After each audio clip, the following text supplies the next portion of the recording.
Y'all grab a seat. We're going to rock and roll. If you like that last stuff, you're going to love this. If you didn't like it, take a break. All right, so I have said this so many times, and I don't kind of start out apologizing the same way.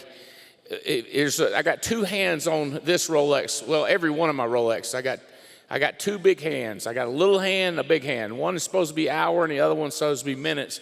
I put now on the small one and right now on the big one. So when people say when you want to do it, I usually go now or right now.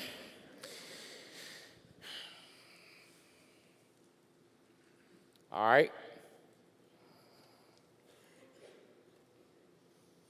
Who's controlling this now? Okay, so TikTok. This is the TikTok. This is my now and right now. Okay, so here's the question for you. How big is the gap between what you do with your time and what you want the most? Remember the other talk? What's the value? What's the gap of time? How much of your time works on the most important thing that you want to do? If it's perfectly overlaid and you're 24/7 on what you want most, you're badass. If it's 168 hours,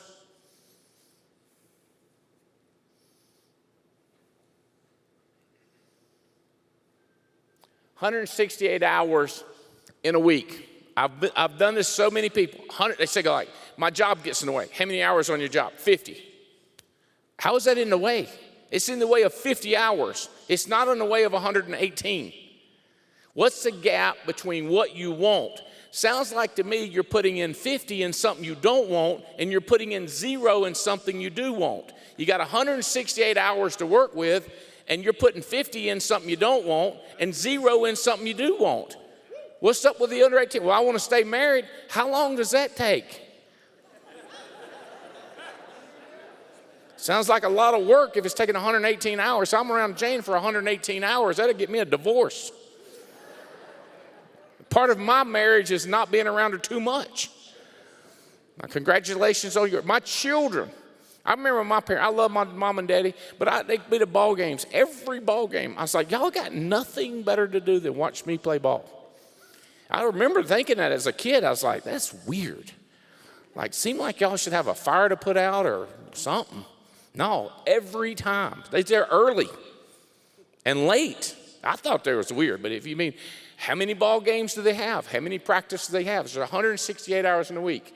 All right. People overestimate what they can get done in 90 days. They underestimate what they can get done in 5 years.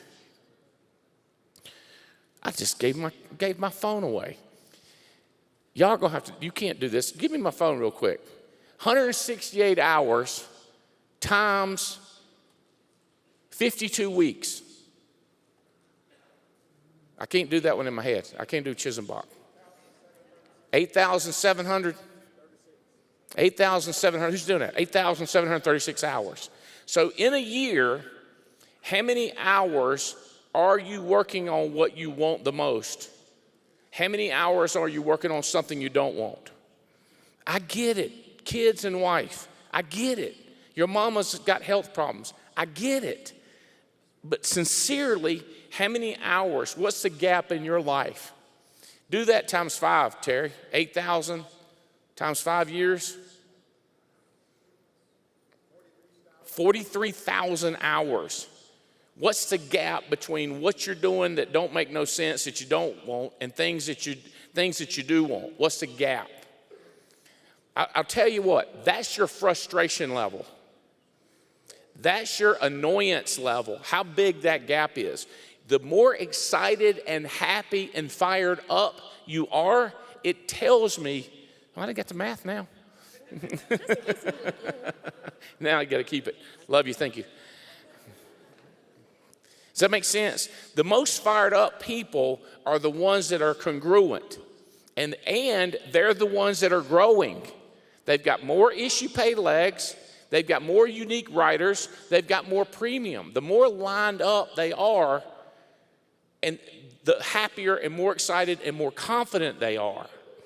So it's tweaking what you do with your time.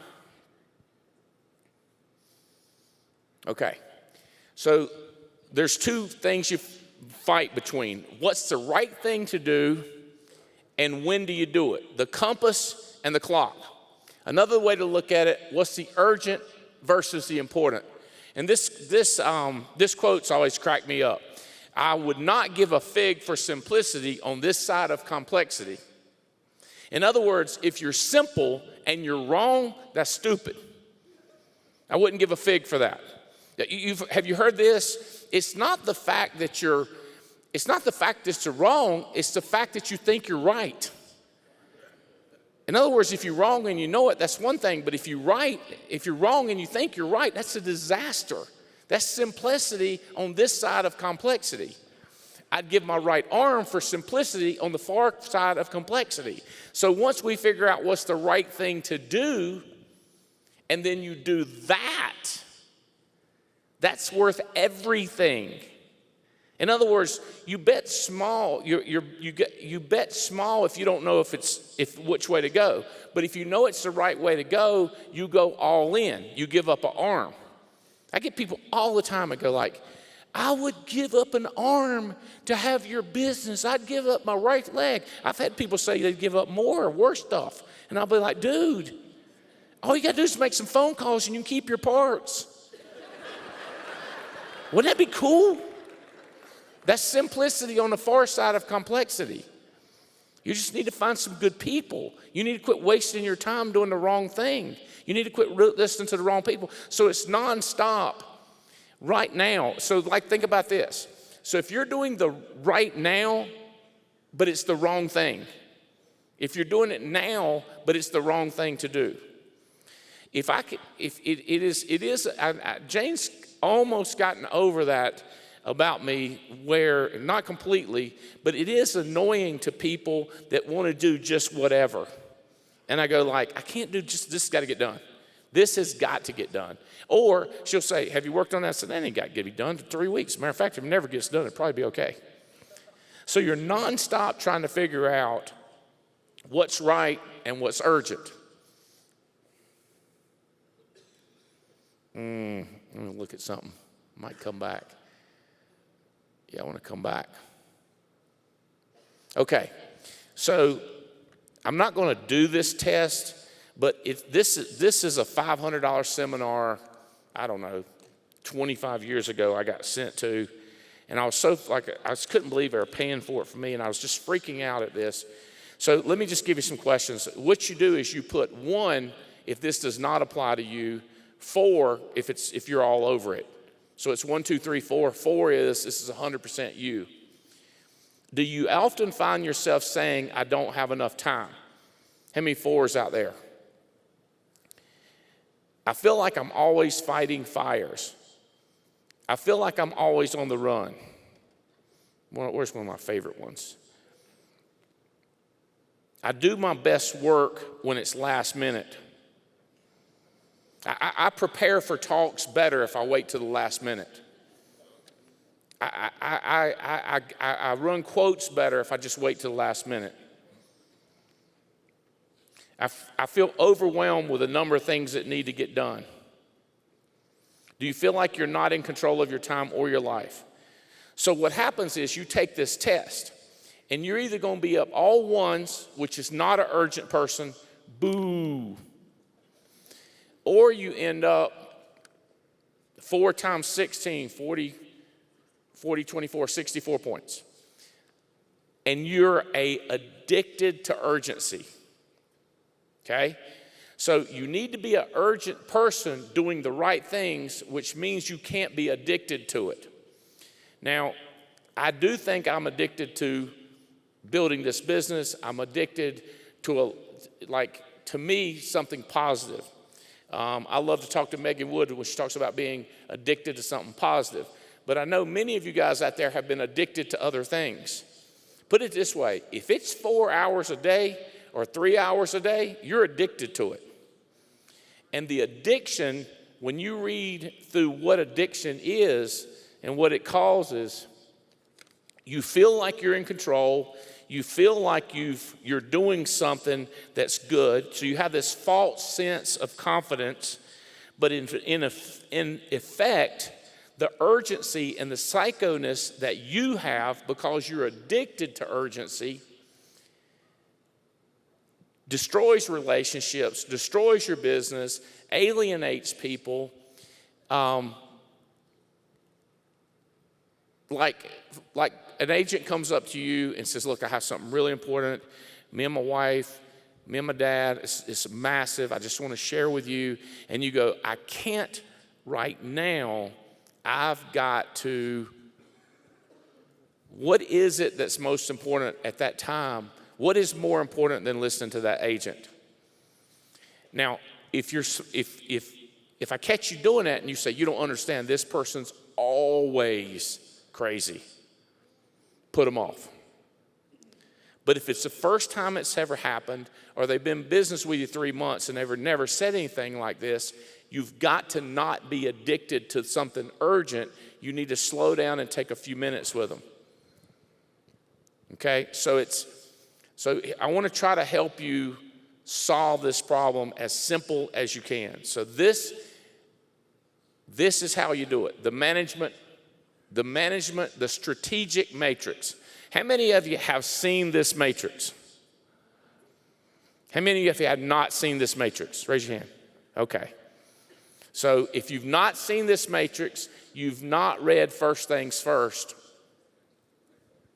by Stephen Covey. This matrix changed my life 20-some years ago. So here's the way it works. You see quadrant 1, where it's urgent at the top and important. These things are really, really important to your life and really, really urgent. Move over to quadrant 2, not urgent, but they're really, really important. Spencer, have you read this book? You need to read this book because you've asked me questions. Anybody that's ever said to me, I'm really trying to sort out what I need to do and what I don't need to do. If you've ever said that or thought that, or I don't know if I'm working on the right stuff all the time. I feel like I'm wasting my time. I feel like I'm going in circles. Anything to do with confusion about your time. Now, this is not the person that's working 40 hours a week and working zero in their business. That person just don't want it, right? They don't want it. Clearly, they don't want it. But if you're putting in 50 hours in this business, 100 hours in this business, and you're not confident, this book and this strategy is massive. This is a NonStop Grid for us. So a really bad grid to be in is number 3. That's when it's really, really urgent and it means nothing. The worst quadrant in the world is it's not urgent and not important. How clear can this be? It makes no sense while you're doing that whatsoever. And then you go, I like it. What? I know, it's cotton candy. Who don't like cotton candy? The only people that don't like cotton candy is people who go like, that's not important for your body function. It's not important for who you are. So many things in quadrant 4 are cotton candy, pleasantries that mean nothing. Okay? All right. So the question is, what I say next to you, is it urgent and is it important? That's the whole concept, is what you say to a person, what you do, the next break that comes up, what's the most important thing you can do during that break? You go like, let me be sure you understand. The most important thing I can do is get to the bathroom. Quadrant 1. Quadrant 1, baby, I'm with you. Got to be done. Most of the time, quadrant 1 has got to be done, whether you like it or not. Cotton candy, not urgent, not important. Go to the bathroom, urgent and important. Tracking? After that, what's the next thing you do? Well, I got to wash my hands. So let's move on, okay? Let's take a little higher level. I got to meet Chris Norris. I got to meet Amber. I got to get with Olga Mathis. I got to, I got two fork drivers. You need to connect, right? What is it you got to do next? What is your urgent next program? All right, so let's kind of walk through some examples. Okay, quadrant 1, crisis, heart attack.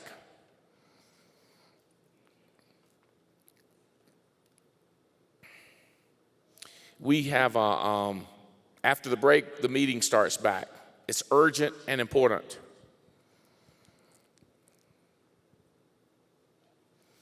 I have a $100,000 annuity that the person says they're about to change their mind and back out on it. You need to fix it now. I have an agent that just sent in 4 policies that look sketchy. That's urgent and important. So,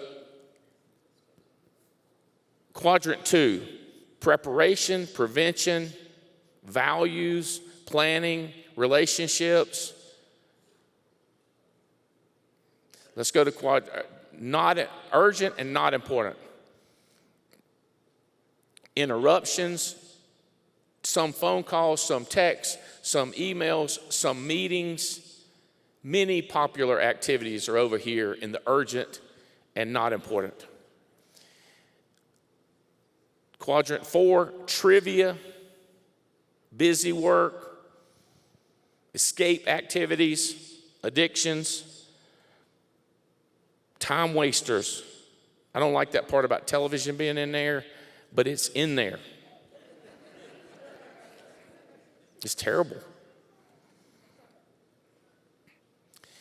So here's the whole question is where's the money making? How many of y'all think you know where the money making in this quadrant is? Okay. All right.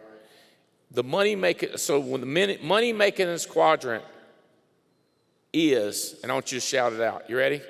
The money making in this quadrant is, let's give it a shot again. The money making quadrant is what? Okay. So number 2 is the highest paid quadrant there. So the question is, Andy, if I'm having a heart attack in quadrant 1, how can I work in quadrant 2? Well, quadrant 2 activity is not urgent. That's why you're not working on whatever it is that prevents a heart attack. Walking, exercise, diet, education, anything you're doing to prevent. So most of the things in quadrant 2 are preventing quadrant 1. Nothing in quadrant 4 is preventing quadrant 1. And there's nothing wrong with quadrant 1. Let's be clear. Unless you can avoid it. So,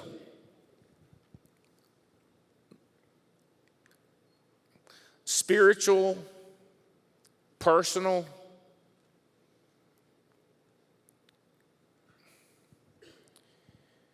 business, and physical. So, your body, what's the most important thing you can be doing now that's not urgent? With your spouse, what's the most important thing that you can be doing that's not urgent? What's the most important thing spiritually that's not urgent? You see what I'm saying? Everything, business, what's the most important thing you can do in your business that's not urgent today? So if you can live like 90% of your life, if you can stay in quadrant 2, your business is going to boom. It is a battle. It is practice. It's education. It's nonstop talking to your growing upline. Like I know people that NonStop talk to their non-growing upline, and it's miraculous how their business ends up looking very similar to the one they're talking to. So the business that's smoking, talking to the person above you that has a smoking business to figure out what you need to be working on in your business that's not urgent all the time. The same thing with your health, the same thing with your spiritual, the same thing with your family life is what can you start doing? So like with my wife, with my kids, not urgent is scheduling a getaway with all 6 of us. Not urgent with mamas, mother-in-laws, is scheduling a time that they can get with us. It's miraculous to keep my mama from complaining about seeing me if I've got on the books 3 months from now that she's coming to Florida. It's like a miracle. So many things you can do in Quadrant 2 feel like miracles after they're done.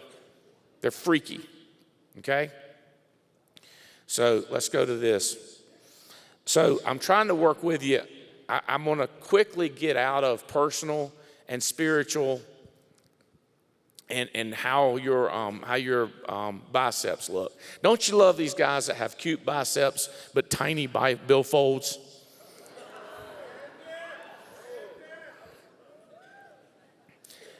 Ain't nothing like some humor and some money to make up for some biceps. You hear them women screaming. My boy John Roberts said, humor rules over everything. I said, yeah, and it helps that you're loaded, John.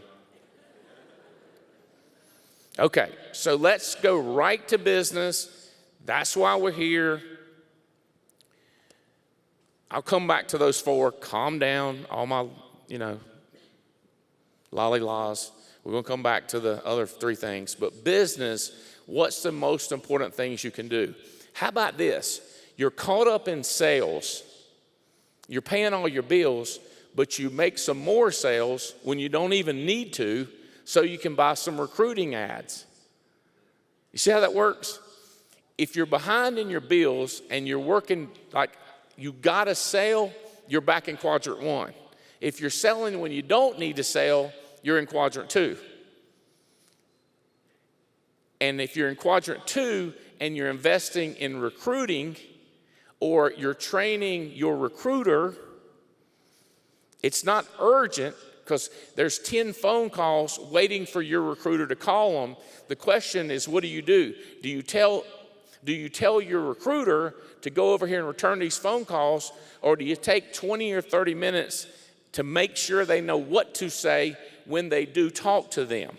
Because those calls waiting seems important and urgent because it is.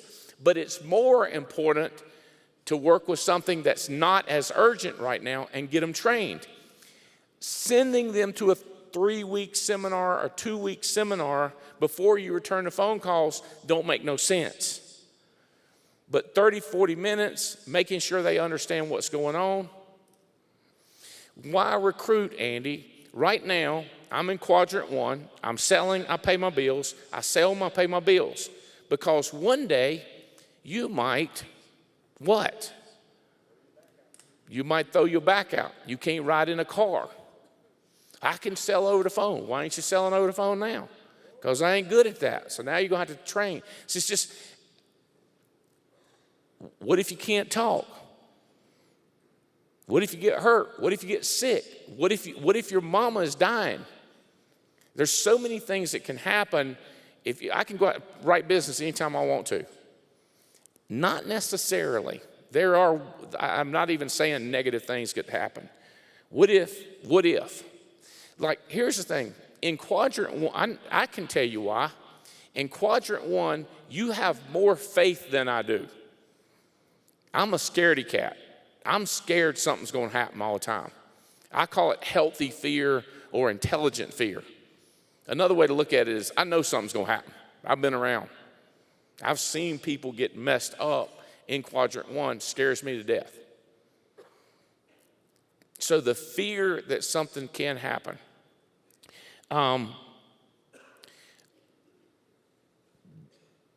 going to some of the meetings that I go to, I'm going like, and I mean, I just went to one and I talked to one of my peers and he said, I'm not wasting my time there. And I just went through my head, am I wasting my time there? Because I had to make a call on the relationships that I would be building when I went to this meeting, or did I have more stuff that was more urgent? I went with, I really, really need to go. I think I can get 15 things done in this meeting in Quadrant 2 that I don't really have to go. I can work on relationships. So I made that decision.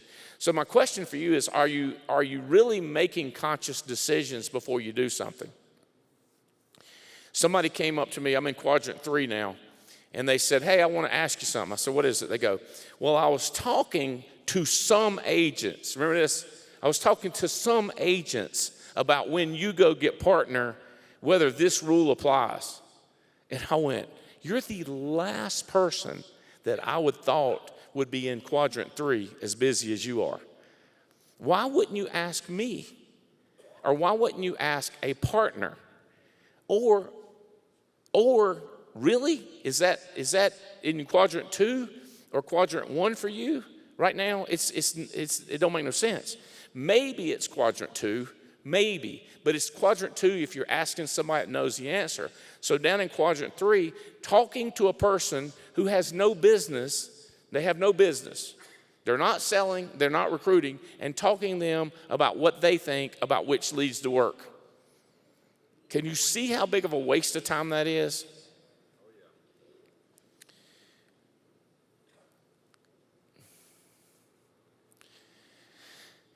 Bitching, moaning, complaining.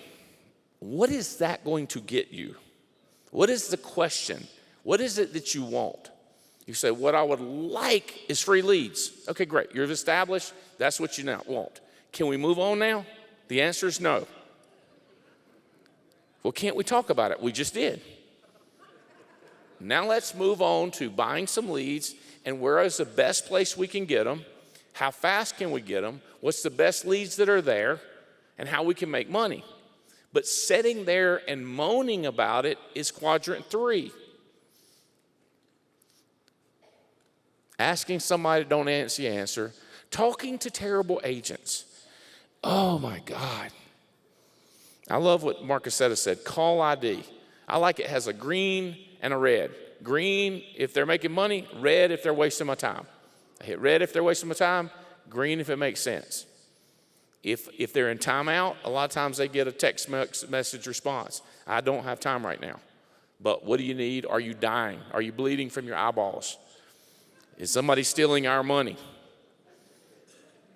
Is it something urgent? Because it needs to be urgent. Because a lot of times when I talk to you, it's kind of a lot of stuff. But it's not real urgent.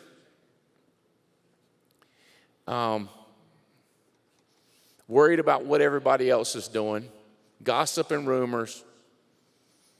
Oh my God. This social media thing it's the weirdest addiction to people. God bless them. And people say, I'm copying you. No, you don't. I ain't posting nothing on there. That's that girl following the camera around. But what about when you didn't? I didn't. I was like, I ain't messing with it. I ain't got no time. As a matter of fact, I remember screaming at people for doing it. And then when they said, you could do it and you don't have to do nothing, I go, now that'll work. If I ain't got to do nothing, that's fine. But the only reason I've ever thought about doing it is Quadrant 2, which is reputation that you can use. Has nothing to do with me interested in what anybody else is doing. So if you can get the hell out of Quadrant 3, it's a life changer for you. There's just nothing there. It's dangerous over here, the not important list. I like the honeydew list.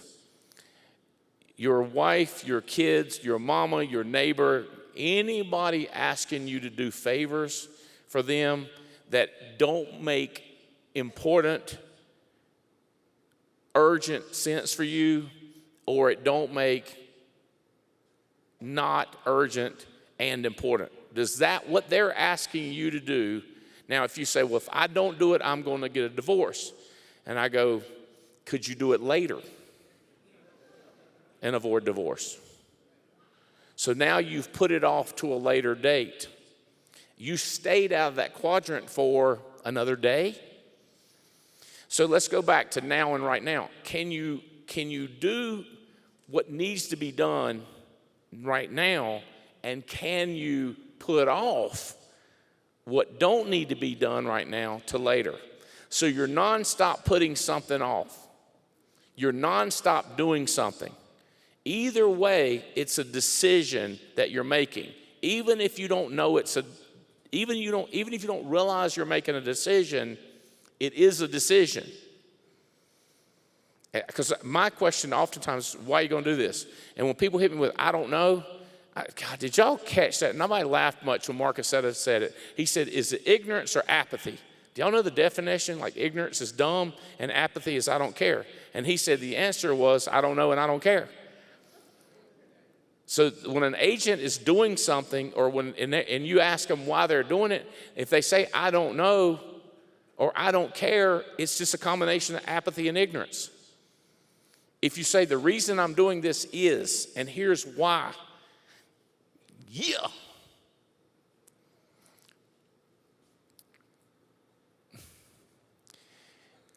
This guy's recruiting me, Andy, into this thing, and I'm not going to do it, but let me tell you about all he said. Stop, I don't care. It makes no sense. Why are you getting involved in something you ain't interested in? Why are you spending hours? My staff is really good about saying, this guy's what you wants to pitch you on something. Or I get a phone call and I got, what's it about? I'd rather you talk to. Everybody would. What's it about? Nice, well, my text looks nice, but the word, it really means, what the hell do you want? And then if they say, whatever it is, I say, send me a picture. Send me something. I don't get sucked in to other people's world as much as possible. I'm not perfect at staying in the right matrix. All right. So, nonstop screaming at the people I love that I personally work with. Let me see your calendar for the next 90 days. What do you have on it? You got family reunion. Congratulations. You've got the activity call on Fridays. Congratulations. What else do you have on your schedule? This is massive quadrant 2 stuff. Where are you going when you leave here? Do you go straight home? What is your next meeting? What is your meeting this week? Where are you going to go? I've got 27 appointments. Is that it? Because sounds like to me all of that's in quadrant 1. Where's your recruiting? I don't have it scheduled. Schedule it. You just jumped over into quadrant 2, and then when you start recruiting, you're working in quadrant 2. If half of your sales is to pay the bills and half of the sales is to build your business, then half of that sales stuff is not in quadrant 1, it's pushing over to quadrant 2, which is your big money making system.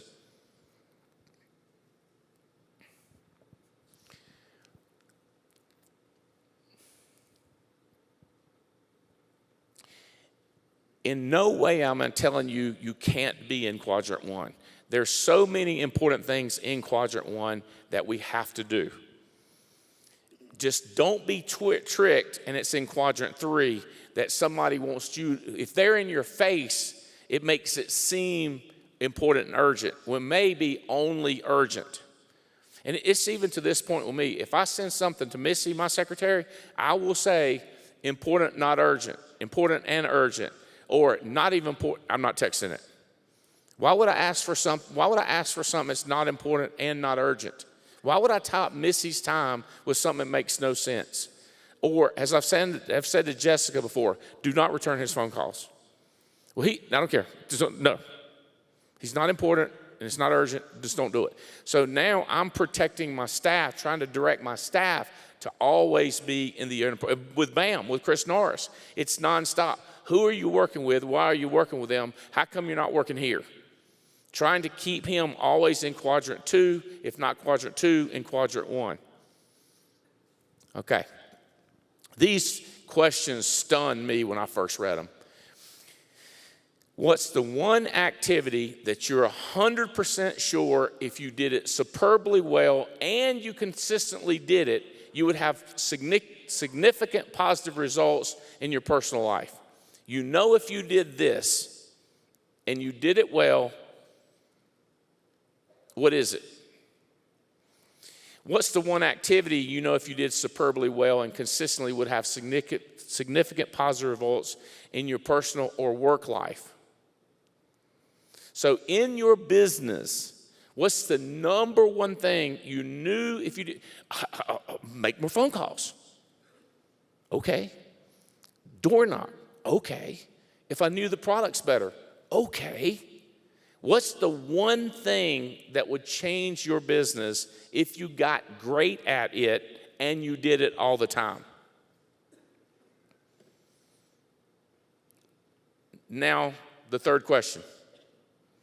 Why are you not doing it now? I'm in a meeting, Andy. Okay, great. You won that one. Okay, you got away with it. You're in important and not urgent. Congratulations. Monday, Tuesday, Wednesday, coming up this week, why are you not working on the one thing that would change your life? Well, a lot of things have changed my life. Which one most significantly changes your life? Is it work ethic, Jeremico? Is it skill? Is it work or is it skill? Is it recruiting or selling? What about this? What if you're recruiting and your people don't respect you and you can't coach it? Maybe that's the one thing that you need to do. What if you're selling but you ain't recruiting and you knew that recruiting would change your life? I got an idea. Look at your calendar. You're right. You're in Quadrant 2. Schedule it. When the schedule comes up, do it. I'm going to schedule a call with Clay. Clay, can I get on your calendar for Monday afternoon at 2 o'clock, 3 o'clock, 4 o'clock?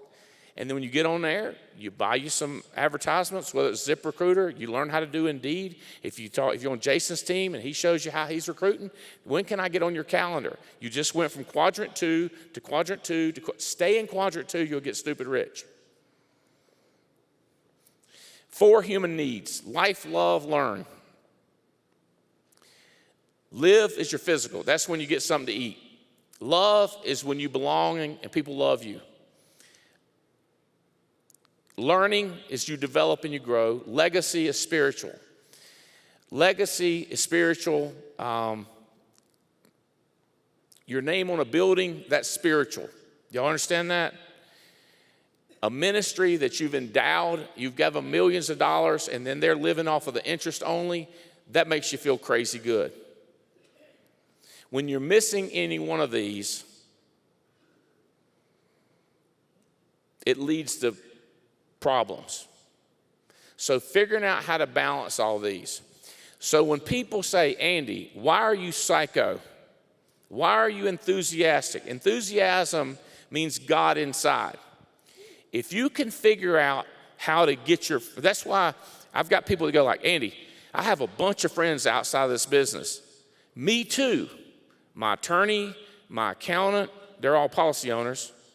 The carriers, wait a minute, they're inside this business. Nuh-uh, they don't have inside, they don't business, they're not selling for me. They're not selling part of my team. They're carriers, good friends with them. How many friends do you have at church? Well, the church we go to, all my carriers, all my agents, everybody. What about your spirituality? What about your legacy? This is my legacy. My children and you, Adam Katz and his daughter, Terry Edwards and his boys and his kids and his little girl. That legacy is, when are people going to quit calling your name? Mental. There is nothing more challenging than working with you.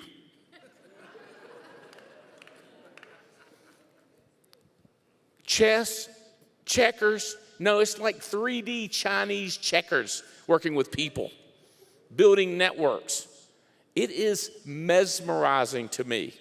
You get in a position that this is your world, spontaneous combustion. You will explode. You can't sleep. You don't want to sleep. You want to hang out with your people. You want to get up in the morning and get on a meeting.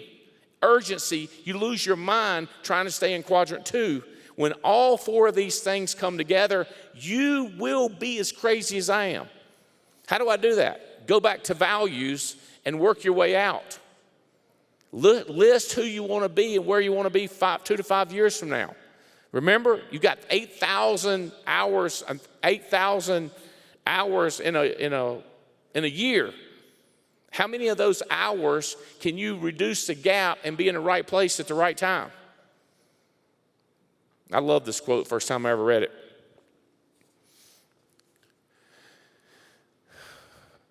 God, the true joy in life, being used for a purpose and recognized by yourself as a mighty one.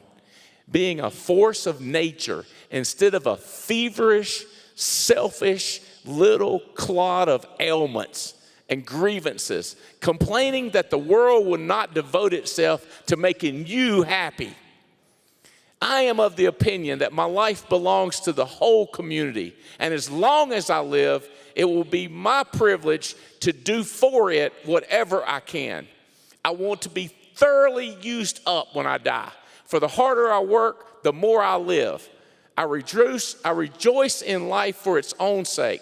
Life is no brief candle to me. It's a sort of splendid torch, which I've got to hold up for the moment, and I want to make it burn as bright as possible before handing it on to the future generations. I hope you catch your fire and you start burning. Let's change this world, Alliance Nation. Love you.